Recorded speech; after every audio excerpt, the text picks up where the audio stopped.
বাংলাদেশের মধ্যে কোনো বিচার নাই বলে আজকে আমাদের সামনে এই সমস্ত আজীব আজীব ঘটনা ঘটতেছে আর আমরা দেখতেছি। আমার স্বামীর সামনে থাকা অবস্থায় এভাবে যে আমাকে নির্যাতন করছে, এই জন্য আমি সরকারের কাছে সুষ্ঠু বিচার চাই। আমার স্ত্রীকে ছেড়ে দিন, আপনাদের পায়ে ধরি ওর কোনো ক্ষতি করবেন না। নিজের স্ত্রীর সম্মান বাঁচাতে নীরব রাতের আর্তনাদ ছিল একজন মসজিদের ইমামের।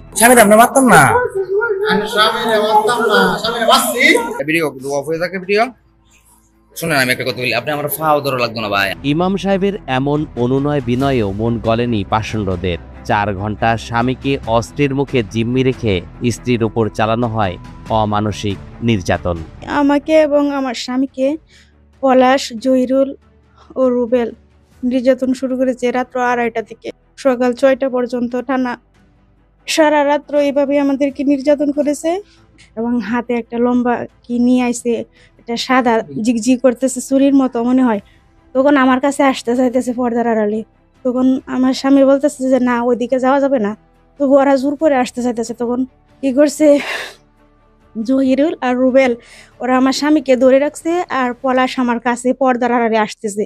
তখন আমার স্বামীকে সে একটা চাকু দিয়ে ধরে রাখছে আর বলতেছে যে হ্যাঁ, যদি না দেখাও তাহলে যে কি অবস্থা করবো তা তো জানোই। তখন আমার স্বামী আমারা বলতেছে যে যাও।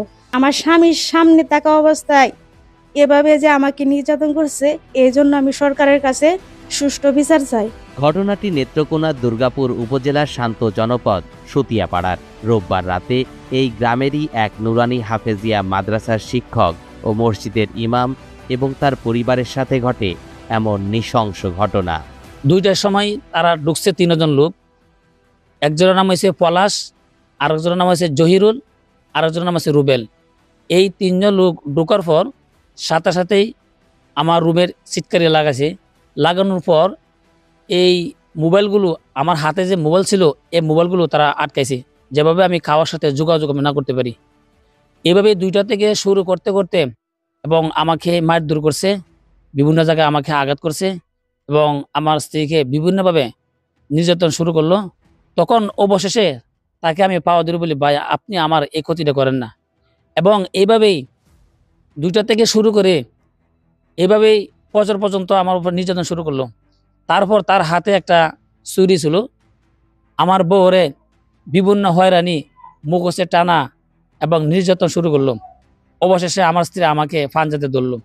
ধরার পর তখন সে বললো যে আপনি তো আমার আপনাকে মা বোন নাই গা। তখন সে আমাকে ধরলো। অবশ্যই তাকে আমি পাওয়া ধরলাম, ভাই আপনি এই ক্ষতিটা আমাকে করবেন না। আমি সরকারের কাছে বিনীত অনুনয় করছি যে আমি সুষ্ঠু বিচার চাই।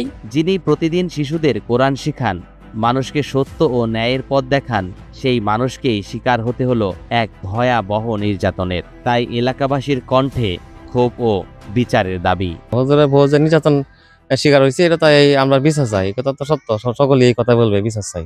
ন্যাক্কারজনক ঘটনা আমি কোনো সময় দেখি নাই কোনো জায়গা হইতে। আমি চাই এটাই যেন এই বিষয়টা যেন সঠিক একটা বিচার হয়। ওনাকে আমরা স্ত্রীকে নিয়ে আসার জন্য অনুমতি দিয়েছিলাম, স্ত্রীকে নিয়ে মাদ্রাসার ভিতরে রয়েছে। এটা যেটা করছে এটা অবশ্যই একটা ন্যাক্কারজনক, এটা আমরা তীব্র প্রতিবাদ জানাই, এটার সুষ্ঠু বিচার চাই। মাদ্রাসার একটি ছোট কক্ষে থাকতেন ওই শিক্ষক ও তার স্ত্রী, করতেন দিনের খেদমত।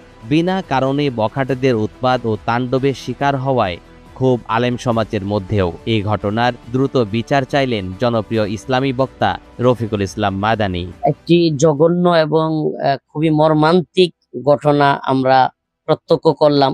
গভীর রাত্রে পলাশ, বিশেষ করে যার নাম না বললেই না, জহিরুল, রুবেল, 3 জন ব্যক্তি, আমরা পরবর্তীতে জানতে পারি এরা মাদকাসক্ত। এরা ঢুকে হুজুরের কাছে অকথ্য ভাষায় গালাগালি করে, হুজুরের কাছে চাঁদা দাবি করে। ওরা হুজুরকে আঘাত করে, হুজুরের স্ত্রীর গায়ে স্পর্শ করে, বিভিন্ন অঙ্গ প্রত্যঙ্গে স্পর্শ করে। তো আমার উদারত আহ্বান থাকবে প্রশাসনের প্রতি, আপনাদের প্রতি আমাদের আস্থা রাখতে চাই।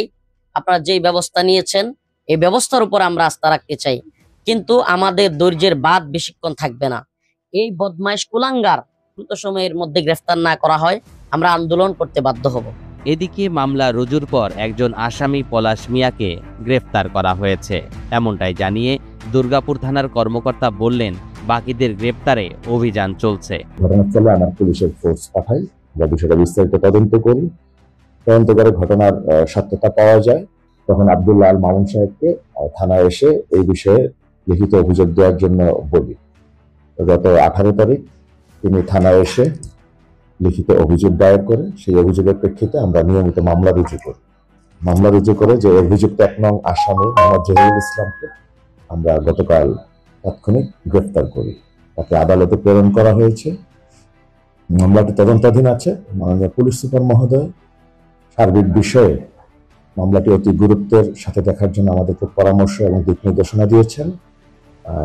এজাহার নামে যে অন্যান্য আসামি আছে তাদেরকে গ্রেফতারে আমাদের অভিযান অব্যাহত আছে। রাতের অন্ধকারে ঘটে যাওয়া বখাটেদের এমন তাণ্ডবে এলাকায় আতঙ্ক সৃষ্টি হয়েছে। ভুক্তভোগী, আলেম সমাজ এবং এলাকাবাসীর দাবি অভিযুক্তদের দ্রুত আইনের আওতায় এনে শাস্তি নিশ্চিত করার।